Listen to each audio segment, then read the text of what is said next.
베드로후서 2장 10절 보겠습니다. 베드로후서 2장 10절부터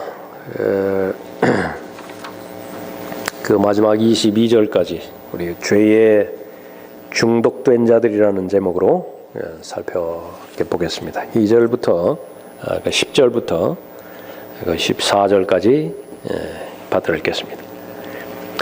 특히 더러운 정욕 가운데서 육체를 따라 행하고 통치권을 무시하는 자들에게니라. 그들은 대범하고 완고해서 위험 있는 자들을 비방하기를 두려워하지 아니하느니라. 더 큰 능력과 권세를 가진 천사들도 주 앞에서 그들을 거슬러 비방하는 송사를 하지 아니하나 이들은 잡혀서 멸망케 된 본성이 잔인한 짐승 같아서 자기들이 알지 못하는 것을 비방하다가 그들 자신의 타락 가운데서 완전히 멸망하게 되리라. 그들은 불의의 대가를 받게 되리니 대낮에 흥청거리는 것을 낙으로 여기며 너희와 더불어 잔치를 즐기는 동안에도 자신들의 속임수로 방탕하니 그들은 점과 흠이요 음욕이 가득 찬 눈을 가지며 죄로부터 단절될 수 없고 견고하지 못한 혼들을 유혹하며 그들은 마음이 탐욕으로 단련되었으니 저주받은 자식들이니라.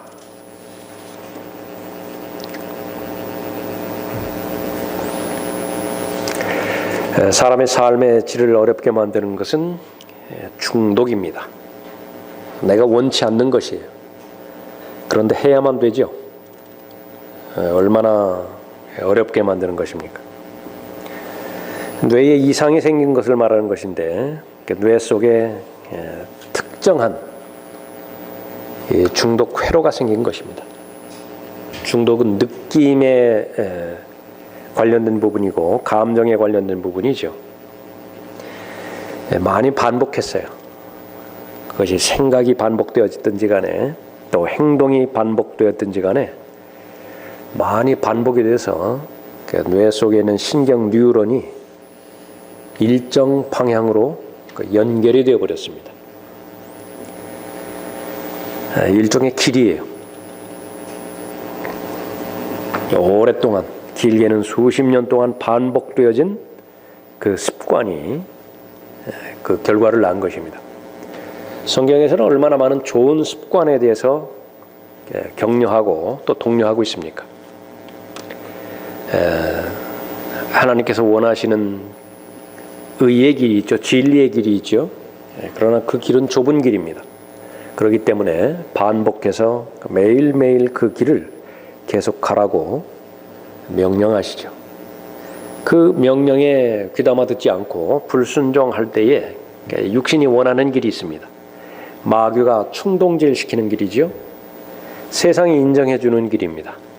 그것은 거의 대부분 느낌과 감정만을 기분 좋게 만드는 것인데 성경에서는 그 부분들을 쾌락이라 그렇게 언급하기도 합니다. 어떤 상황이 벌어지면 그것이 눈에 보여지든지 어떤 피부에 닿든지 아니면 냄새가 나든지 분위기가 그런 분위기가 되든지 간에 그런 상황이 벌어지면 어쩔 수 없이 그 길로 가야만 돼요. 끌려가게 되는 것입니다. 사람에게 있어서 그 사람을 결정하게 만드는 것은 의지인데 의지가 그 사람의 이성을 통제를 해야 돼요. 의지가 그 사람의 감정을 통제를 해야 됩니다. 느낌을 통제를 해야 되는데 그 기능을 상실해버려요. 그 의지가 있으나 마나한 그런 그 결과가 생기는 것이죠. 그래서 그 중독이 주체가 되어서 이리 와 명령하면 꼼짝없이 가야 되는 것입니다. 평상시에는 그냥 놔줘요. 그냥 자기 임의대로 살게 놔두는 것입니다. 특히 영적인 부분과 관련되어서 그렇습니다. 그러나 결정적인 그런 그 순간이 온다든지 그런 그 결정적으로 그 중요한 시기가 되어진다고 한다면 그 회로를 활성화시켜 버리는 것입니다. 그럼 거의 모든 것을 다 중지해야 돼요. 술을 마셔야 돼요. 그곳으로 가야 돼요. 그 약물을 투입을 해야 되는 것입니다. 그것을 봐야만 되는 것이에요. 무슨 삶의 질이 있겠습니까? 화를 내는 것도 마찬가지입니다. 신랄한 말 하는 것도 역시 마찬가지고, 성경에서 얼마나 많이 그 언어 생활에 대해서 구체적으로 잘 제시하고 있습니까? 많이 화를 내왔어요. 특별히 화를 낼 수 있는 인자가 생겨버리면요, 신경 뉴런이 바로 연결이 돼버려요. 화를 내야 되는데 화를 내지 않으면요, 이 안에서는요, 견딜 수 없는 불안감이 형성이 되는 것입니다. 다른 것을 할 수가 없어요. 아무리 배가 고파도 밥 먹을 수도 없고요. 아무리 급하고 시급한 일이라 하더라도 그 일에 집중할 수 없게 만들어버리는 것입니다. 겉으로 보기에는 멀쩡한 사람이지만은, 그러나 그 안에는 바로 그 죄로 말미암아서 그 사망의 길, 죽음의 길로 걸어가고 있는 것이지요. 그 죄의 길입니다.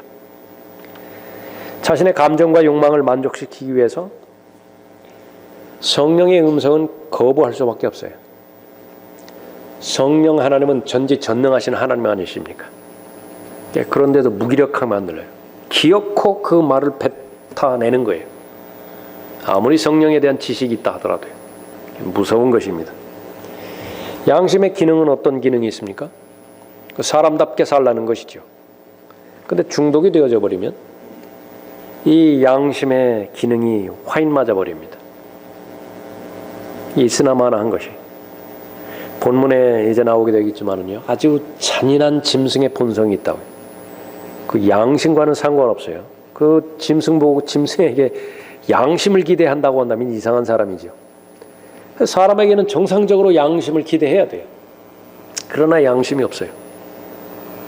오래전에 일어난 일 같은데, 자기가 낳은 자식인데요, 그러니까 굶어 죽어가는 상황에서, 그러니까 위생 처리도 해주지 않은 상황에서 두 부부가 PC방에 가서 계속 PC하고 있다.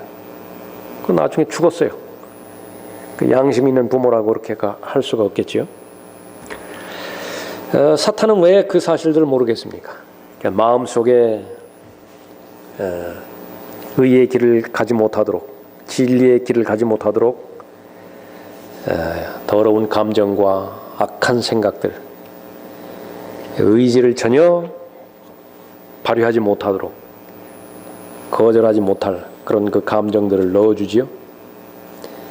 의지를 무기력하게만 만들 수 있다고 한다면 그 다음부터는 사탄이 마음대로 하는 것입니다. 시키는 대로 다 해야 되는 것입니다. 타락한 생각이죠. 더러운 생각이죠. 악한 생각이죠. 거기에 점유되어지면은 비이성적인 판단을 할 수밖에 없어요. 거짓된 판단을 하고 미혹된 판단을 내릴 수가 있는 것이요. 무슨 성령의 열매를 기대하겠습니까? 늘어놓는 것은 모두가 다 육신의 일들이에요. 죄의 중독입니다. 가장 무서운 것은 죄의 중독이에요. 이 죄의 중독에서 어떻게 헤어나올 수 있는 것인가? 성경은 한마디로 말합니다. 결론을 말해요. 불가능해요. 죄의 중독에서 빠져나올 수 없어요. 중독되지 말아야 되겠죠. 가능하면 중독되지 말아야 된다고요. 그러나 중독이 되었다고 한다면 이제 위를 바라봐야만 합니다. 그 길 외에는 없어요. 하나님의 능력으로 회복하시고 또 치유시켜 주시는 하나님을 믿는 믿음이 있어야 되는데 쉽지가 않습니다.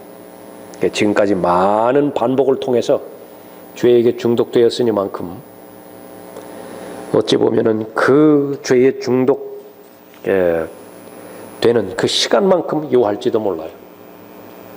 포기하지 않아야 되겠죠.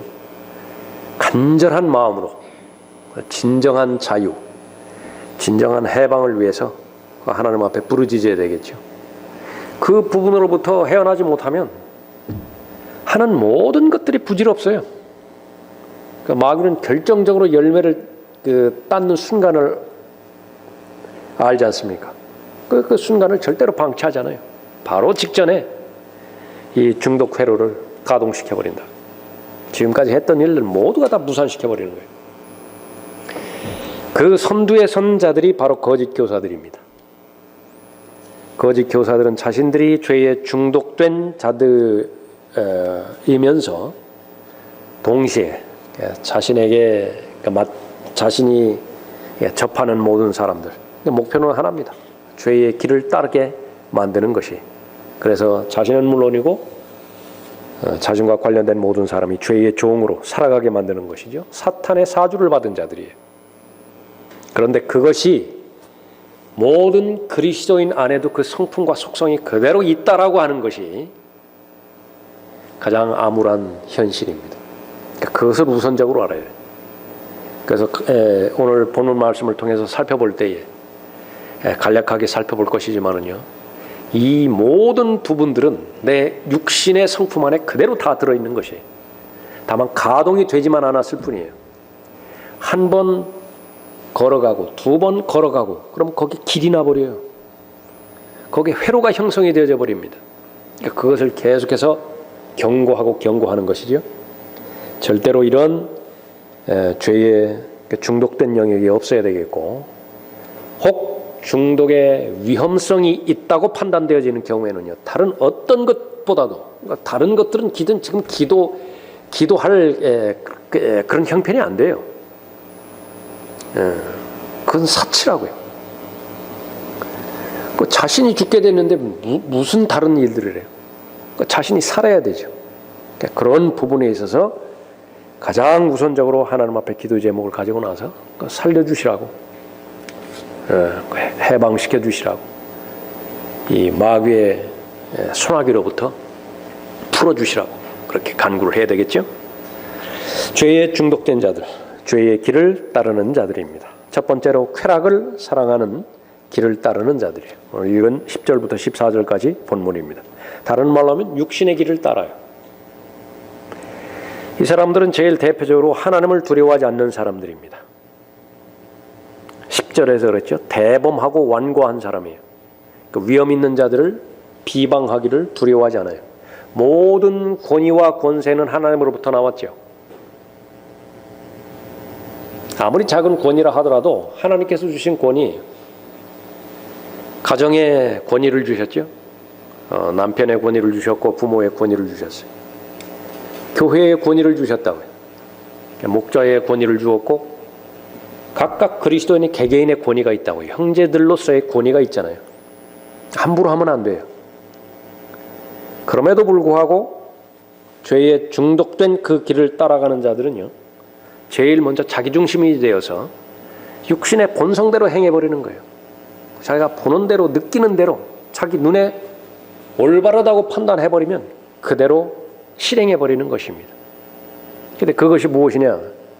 바로 통치권을 무시하는 자들에게니라. 그들은 대범하고 완고해서 위험 있는 자들을 비방하기를 두려워하지 아니하느니라. 아무리 형편없는 국가라 하더라도 그 통치권은 하나님으로부터 나왔어요. 그리스도인은 반정부 데모하는 사람 아닙니다. 그리스도인은 노동 골기하는 사람 아니에요. 그것은 아무리 작은 권위라 하더라도 하나님으로부터 나왔잖아요. 근데 거기에 뭐라고 했습니까? 11절에 보면 더 큰 능력과 권세를 가진 천사들도 주 앞에서 그들을 거슬러 비방하는 송사를 하지 아니하나. 더 큰 능력과 권세를 가진 존재들이 천사들이라고 했는데, 그 천사들도 하나님께서 맡겨주신 그 권위 있는 자들에게 송사를 일으키지 않는다. 그런데 누가 그렇게 이 하나님을 두려워하지 않는 것인가? 그 자신의 정욕 가운데서 육체를 따라 행하는 자들이라 그렇게 언급하고 있습니다. 병행해서 자신의 육신의 쾌락을 즐겁게 할 목적으로 하나님의 모든 경고를 다 무시한 자들인데, 노아의 날과 롯의 날에 하나님께서 심판하신 벌 주신 것과 같은 그 방식에 대해서 똑같이 말씀하십니다.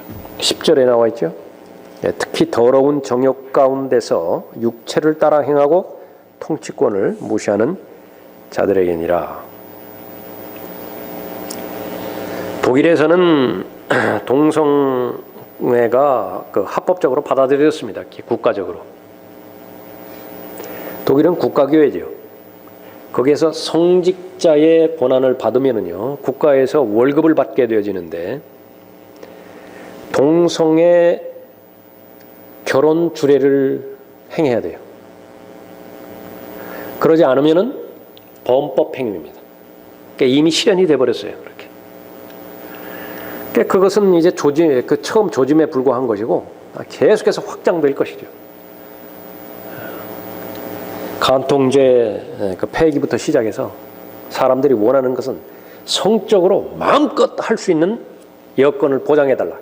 무슨 짓을 하든지 간에 그 성적인 쾌락과 그 쾌감을 보장해달라. 어떤 값을 치르고서라도 그것이 아무리 도덕적인 가치가 있고 윤리적인 가치가 있고 또 종교적인 가치가 있는 것이라 하더라도 육체의 정욕을 탐닉하기 위해서는 버릴 수 있다.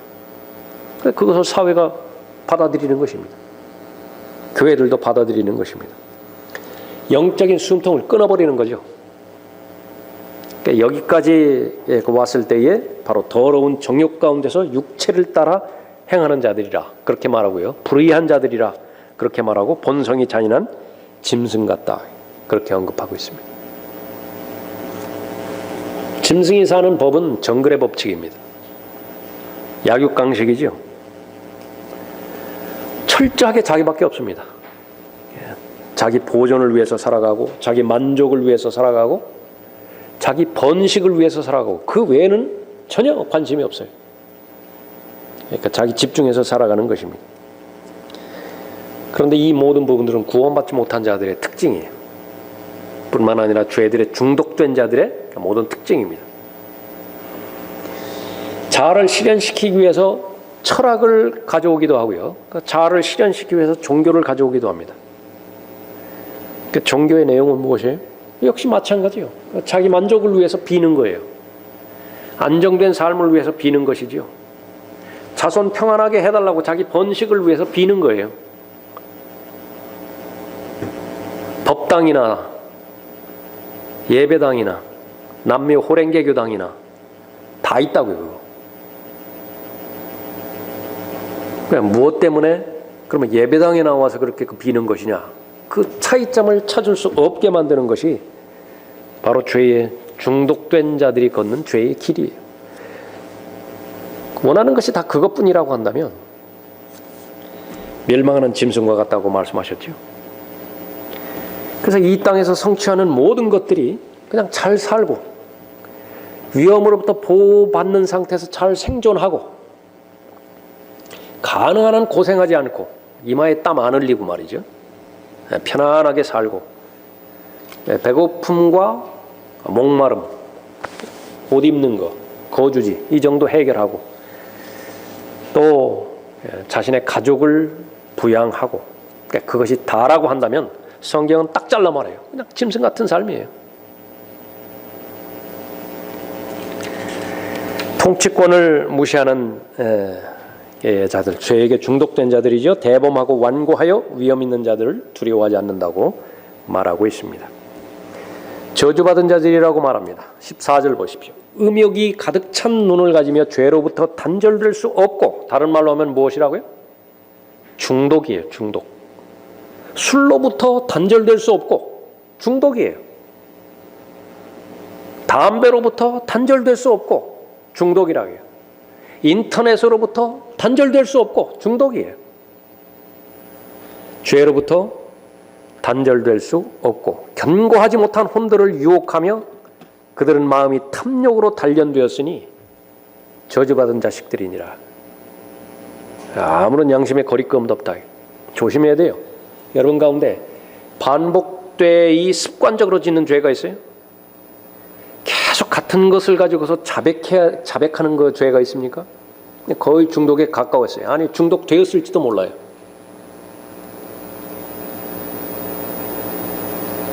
그 사람에게는 성령 하나님은 무력하다고요. 그 사람에게는 양심의 기능은 전혀 그 기능을 유지하지 못하는 것입니다. 죄에게 중독된 것이 어디로부터 온 것인가? 하나님의 말씀을 두려워하지 않았어요. 위험하다고 했는데 경고 사인 수없이 많이 보냈음에도 불구하고 나는 다르다라고 오판해버렸어요. 교만해져 버렸어요. 언제든지 내가 그 짓을 하다가도 내가 마음만 먹으면 중단할 수 있다고 자신을 교만하게 생각한 것이죠. 저주받은 자식들이라 언급하고 있습니다. 어떤 사람이든 간에 예수 그리스도 안에 있는 믿음을 통해서 하나님을 아버지로 모시지 않는다고 한다면 마귀가 그 사람의 아버지죠. 마귀의 자식들입니다. 모든 구원받지 못한 사람들 마귀의 자식들이죠. 마귀는 교만의 왕이죠. 교만의 자식들이에요. 끝까지 예수 그리스도를 영접하지 않는다고 한다면 지옥의 자식으로 끝나버리는 것입니다. 그것을 반드시 우리가 알아야 되고 그 다음에 또 병행해서 알아야 되는 것이 구원받았다 하더라도 얼마든지 저주받은 자식들처럼 살아갈 수 있다라고 하는 사실입니다. 구원받았음에도 불구하고 마귀처럼 살아갈 수 있어요. 누가 그런 것인가? 죄에 중독되면 그래요. 본성이 이끄는 대로 사는 것이죠. 죄의 종으로 사는 것입니다. 죄에 중독된 자들, 진리의 길을 비방한 자들이었어요.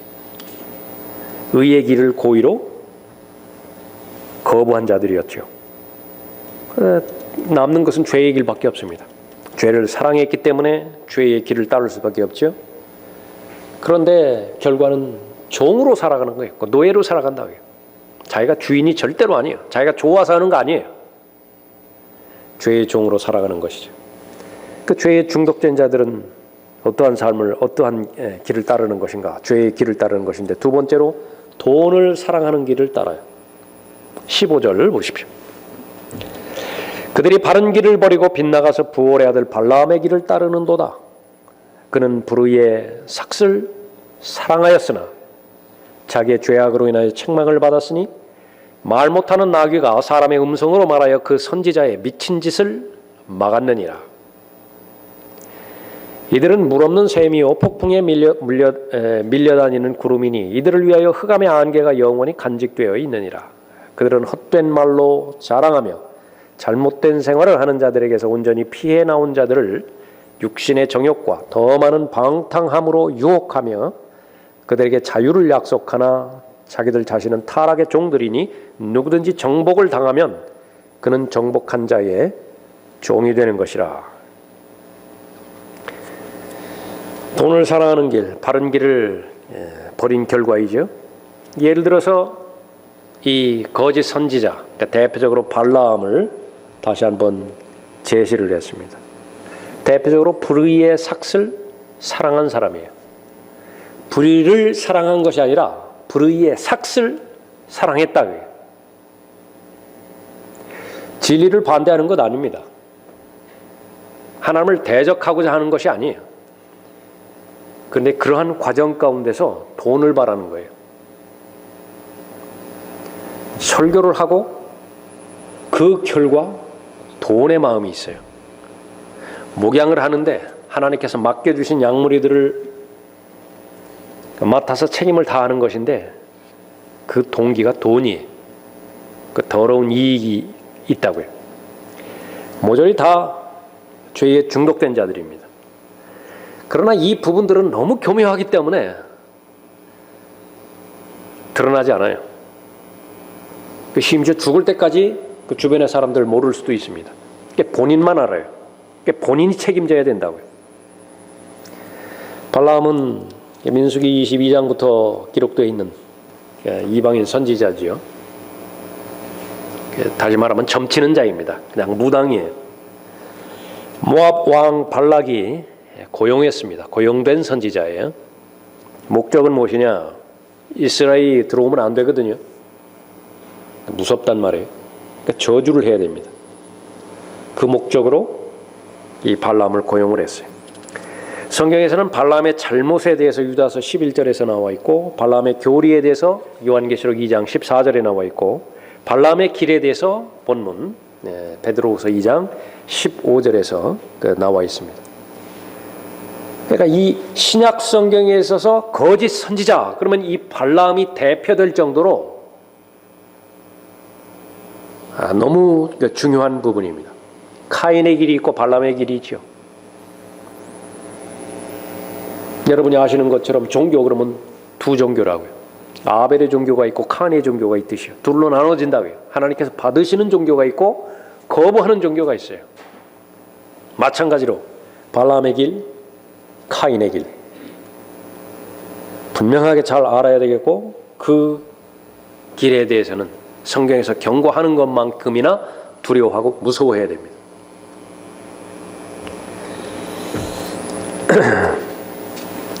발람의 잘못과 발람의 교리에 대해서는 다른 성경에 나와 있으니까 여기서는 발람의 길입니다. 그것은 바로 불의의 삭슬 사랑하는 것이라 언급하고 있죠.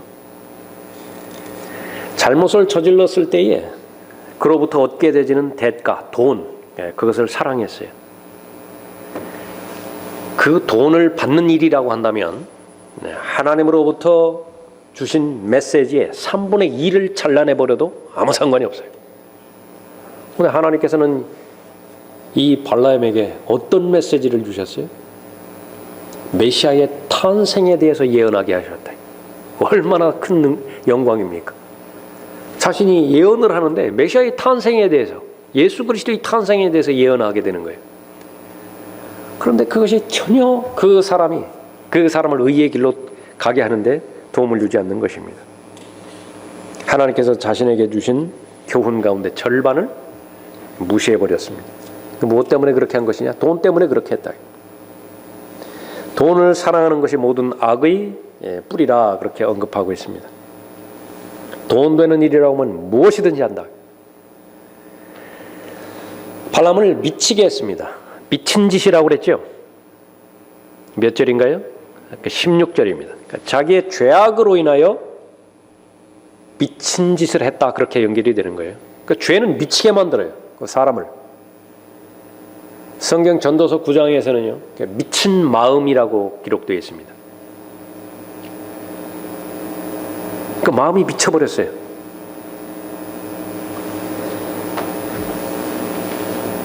자기의 죄악으로 인하여 책망을 받았으니 말 못하는 나귀가 사람의 음성으로 말하여 그 선지자의 미친 짓을 막았느니라. 이 사람들의 특징은요. 형식은 요란하다고요. 모양에 있어서는 진짜인지 가짜인지 구분하지 못해. 왜 그렇습니까? 셈이거든요. 셈.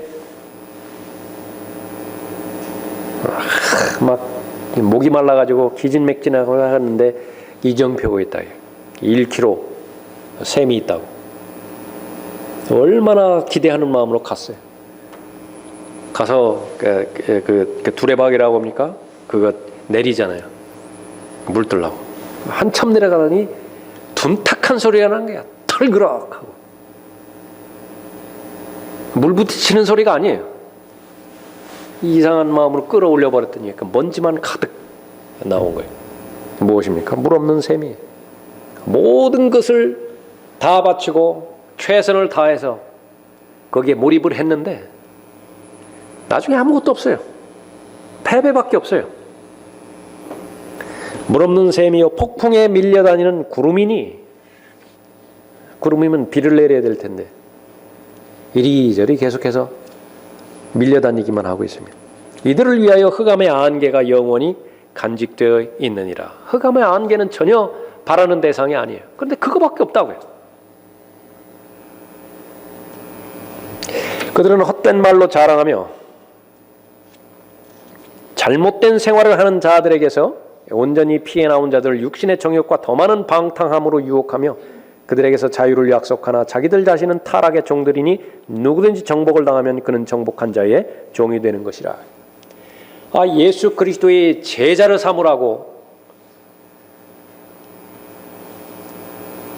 하나님께서 은사를 주셔서 그런 일들을 그렇게 맡겼는데 처음에는 잘 했을는지 모른다고요. 나중에는 자기 종들을 다 삼아버렸어요. 제자 사역이라고 하는 사역을 통해 가지고 다 모조리 사람의 제자들 다 삼아버렸어요. 사람을 따르는 거예요. 사람을 따르는 거. 그 사람의 믿음과 그 사람의 실행이 분명히 하나님께서 말씀하시는 기록된 말씀과 상충됨에도 불구하고 여전히 그 사람 편이에요. 그 사람의 정체성은 무엇입니까? 죄의 중독된 자들이죠. 그 분별이 없어요. 계속해서 돈을 사랑하는 길을 따르는 것입니다.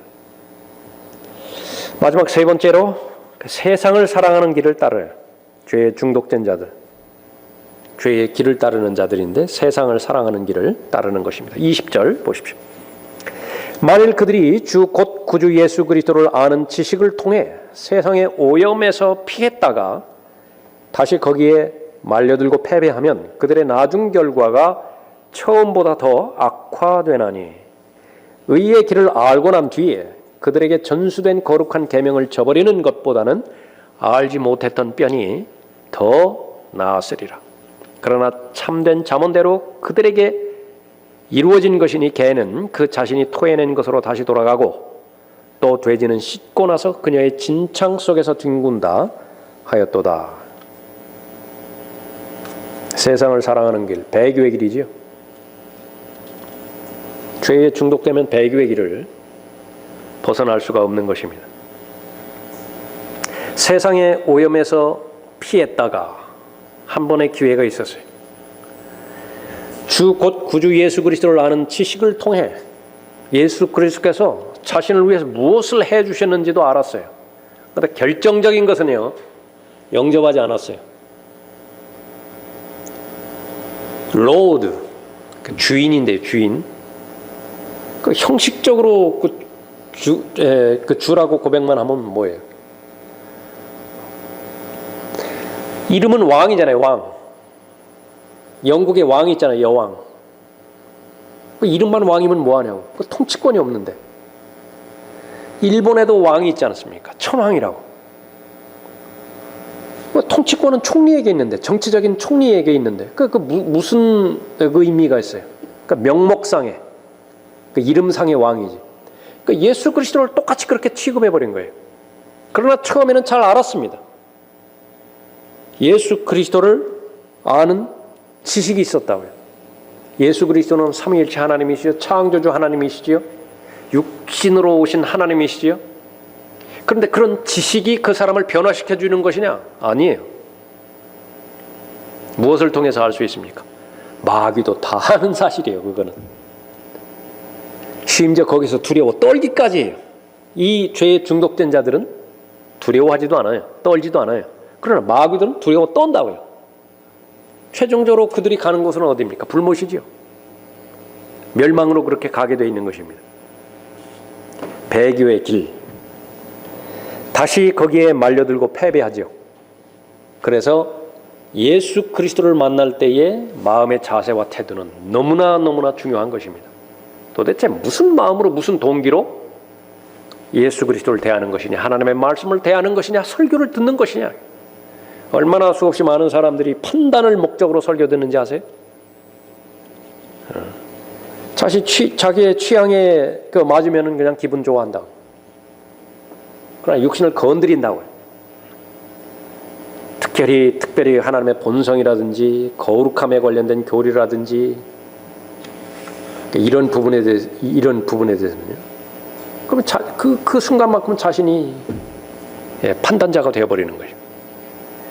다시 거기에 말려들고 패배하면 자신들이 떠나왔던 곳으로 다시 돌아가는 그런 그 부분이죠. 거짓 교사와 거짓 선지자들 결코 구원받지 않은 자들이죠. 22절에 보십시오. 그러나 참된 잠언대로 그들에게 이루어진 것이니 개는 그 자신이 토해낸 것으로 다시 돌아가고 개가 양이 된 적이 없어요. 또 돼지는 씻고 나서 그녀의 진창 속에서 뒹군다. 역시 마찬가지로 돼지도 양이 된 적이 없어요. 그러나 똑같은 안타까움 가운데서 우리가 주시해야 되는 것은 개가 양이 될 수 있죠. 돼지가 양이 될 수 있죠. 그러나 옛 습성으로 얼마든지 다시 돌아갈 수 있습니다. 타락이죠. 배교이죠. 그들의 나중 결과가 처음보다 더 악화되나니, 하나님의 그 평가, 하나님의 판단 가운데서 가장 그 아픈 판단이 되겠죠. 나중 결과가 처음보다 악화되나니 의의 길을 알고 난 뒤에 그들에게 전수된 거룩한 계명을 저버리는 것보다는 알지 못했던 편이 더 나았으리라. 우리 현실 가운데서 경험하는 것들이죠. 차라리 교회를 한 번도 안 간 사람은 가능성이 더 많아요. 그러니까 수없이 많은 거짓 교리에 오염되고 이 교회 저에게 계속 왔다 갔다 하고 나름대로 자기 나름대로 그 지식이라고 해서 잡고 있는 그 부분들, 그것이 정리되지 않고서는요 참된 진리의 지식이 자리 잡히지 않지 않습니까? 그때까지는 아무런 변화도 없어요. 성경에서는 차라리 알지 못했던 편이 더 나았으리라 언급하고 있는 것입니다. 예. 본문 말씀은 다 이 거짓 선지자들과 거짓 교사들에 대해서 교리적으로 언급하고 있는 부분이고요. 특별히 교리적으로는 대환란 때의 구원은 바로 믿음과 그러니까 실행을 통해서, 행위를 통해서 구원받는 것이죠. 한번 예수 그리스도를 영접했다 하더라도 구원을 잃어버릴 수 있습니다. 그러니까 그 부분도 포함이 되어 있는 것이. 그러니까 동시에 모든 성경은 영적으로 적용되어질 수 있는 그런 부분이기 때문에 특히 죄라고 하는 것은 그리스도인을 그리스도인으로 남게 만드는 주제입니다. 죄의 형벌로부터 구원받는 것이 은혜의 복음이에요. 거기서 그치는 것이 아니라 매일매일마다 죄와 맞서 싸워야 되는데 그 죄로부터 승리를 보장해 주는 것도 은혜의 복음이에요. 복음에 합당한 삶을 살면 죄로부터 이길 수 있다고. 궁극적으로 바라는 소망이 무엇입니까? 어떻게 하면 이 지긋지긋한 죄로부터 자유로워질 수 있을까? 죄로부터 완벽하게 해방될 수 있을까? 모든 피조물들이 신음하고 있는 내용 아니에요. 간절히 기다리는 거 하나가 있는데 하나님의 아들들 나타나기를 기다리고 있어요. 그 하나님의 아들들이 나타나기를 고대하고 있는 것인데 그때가 실현이 되어지면 이제 어떻게 되는 것이에요? 자녀로서의 완전한 해방에 이르는 것입니다. 그것이 기독교 신앙의 정체예요. 거기에 잡다한 거 붙이고요. 오히려 더 나아가서 주객이 전도돼 버린다고 한다면요. 오늘 본문의 그 주제처럼 그 죄에게 중독돼 버렸다고요. 도대체 무엇을 믿는지를 몰라요. 무엇이 믿음의 실체인지를 모르는 거예요. 믿음의 본질을 모르면 그 사람의 삶은요, 다음 질문에 답이 없어요. 어떻게 살아가야 되는 것인가? 그리스도인은 어떻게 살아가야 되는 것인가? 여기에 대해서 답을 못해요. 속에서는 무엇이라고 답하고 있습니까? 그냥 마태복음 6장에 있는 것처럼 이교도처럼 살아가는 거예요. 먹을 것, 입을 것, 그게 다라고요. 안정되고 위험하지 않고 편안한 삶, 내 가족의 안전, 그것을 위해서 열심히 비는 거예요. 모두가 다 거짓 교사들이 심어놓은 누룩들입니다. 처음부터 그랬겠습니까? 초대교회부터 그랬겠어요? 초대교회의 모든 그리스도인의 간증은요, 무엇이 많이 남아있으면 남아있을수록 그것은 수치스럽다. 수치스러운 거예요. 그것은 모든 것을 다 가져간다 하더라도요, 내 안에 예수 그리스도만 계시다고 한다면 나는 만족하는 거예요. 그것이 참된 기독교 신앙이죠. 거기서부터 출발을 했다고요. 그것이 고백에만 그치는 것이 아니라 그 마음에, 그 사람의 마음을 똑같은 내용으로, 확신으로 채웠기 때문에 그런 고백이 나왔겠죠. 그러나 마귀는 얼마나 교묘합니까? 예수 그리스도에 대한 올바른 믿음, 올바른 그 신앙을 저버리기 위해서는요, 무언가를 계속 주는 거예요. 계속 줘요. 그것을 여과 없이 받아들인 그 실체가 오늘 이 현대를 살아가는 사람들입니다. 얼마나 많이 관리하느라고 시간과 노력과 열정 빼앗기고 있어요. 그거 유지해야 살아가잖아요. 그 가운데서 하나님의 말씀, 변치 않는 하나님의 말씀을 각 성도들의 마음 가운데서 올바로 직시할 때에 죄는 포기하지 않는다라고 하는 사실을 알고 죄의 목표는 중독시키는 것입니다. 죄에게 중독시키면 그것은 어쩔 수 없이 이리 와 하면 오게 돼 있다고. 그 절대로 그렇게 죄에 대해서 중독되지 않게 해서는요, 의의 길을 부지런히 뚜렷한 의식을 가지고 매일매일마다 그 길을 걸어가야 돼요. 반복해야 되는 것입니다. 그것이 어느 날에는 중요하지 않게 보이는지 몰라요. 여러분들이 성경을 지속적으로 읽고 지속적으로 하나님 앞에 간구하고 기도하고 조그만 죄에 대해서도 마음 아파하고 그런 그 부분들이 중요하지 않아 보이는지 모르지만요, 그러나 그것은 대단히 중요한 것입니다. 가장 중요한 것이 여러분들 가장 잘하는 것이고, 여러분 자신을 잘 보호하고 보존하는 동시에 여러분의 주변의 상황 가운데서 그런 필요가 있겠다, 중보기도의 필요가 있겠다, 그러면 그 부분들을 가장 우선적으로 기도하는 것입니다. 가장 가까운 사람, 여러분의 남편, 여러분의 아내, 여러분의 자녀, 여러분의 부모, 친한 동료들이 있잖아요. 죄의 중독의 위험이 좀 있겠다, 기도하는 거예요. 그런 부분에서 돕고 하는 것이죠. 하나님께서 여러분을 배교의 길을 따르지 않게 하고 돈을 사랑하는 길을 따르지 않게 하고 또 육신을 따라서 걸어가는 그 길로부터 보호해 주셔서 좁은 길이지만은 의의 길, 영생의 길, 진리의 길로 따르게 해주신 하나님의 은혜에 감사하는 기도 모임 시간 되길 바랍니다.